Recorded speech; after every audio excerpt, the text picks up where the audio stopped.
అది మైపాడు. ఈరోజు మైపాడు బీచ్ లో ముగ్గురు యువకులు ఇంటర్ విద్యార్థులు గల్లంతయ్యారు.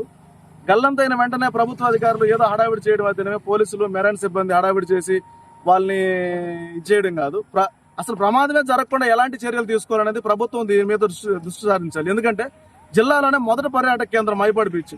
ఇలాంటి బీచ్కి వచ్చే సందర్శకులకు భద్రత లేకపోవడం అనేది సందర్శకుల పట్ల పోలీసులు మరియు ప్రభుత్వం దీని మీద చొరవ తీసుకోకపోతే సందర్శకులకు ప్రమాదం జరిగిన వెంటనే వాళ్ళ కుటుంబాలు అయితేనేమి, అదేవిధంగా ఇక్కడ పర్యాటక కేంద్రం కూడా చాలా దెబ్బతినే అవకాశం ఉంది.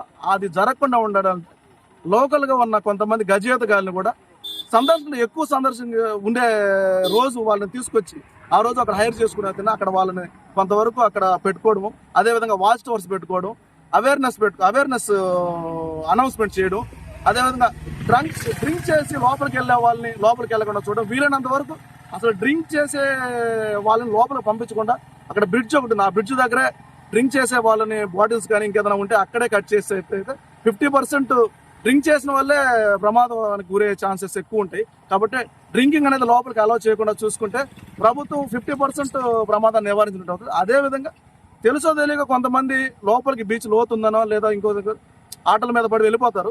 వాళ్ళు వెళ్ళేటప్పుడు వాచ్ టవర్ మీద ఉన్న వ్యక్తి అయితే ఎవరు లోపలికి వెళ్ళారా, ఎవరు బయట ఉన్నారా చూసి వాళ్ళు అనౌన్స్ చేసి వాళ్ళని బయటికి పిలిచడానికి మైక్ సెట్లు, అనౌన్స్మెంట్ సెట్లు అయితే వాళ్ళకి ఇవ్వాలి.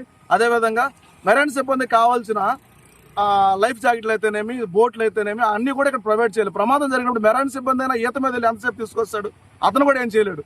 వాళ్ళు ఉన్నారంటే ఉన్నారు అక్కడ. వాళ్ళకి కావాల్సిన ఏర్పాట్లు కూడా ప్రభుత్వం వెంటనే చేసినట్లయితే వాళ్ళకి కూడా దీని మీద గట్టి నమ్మకం ఉంటుంది.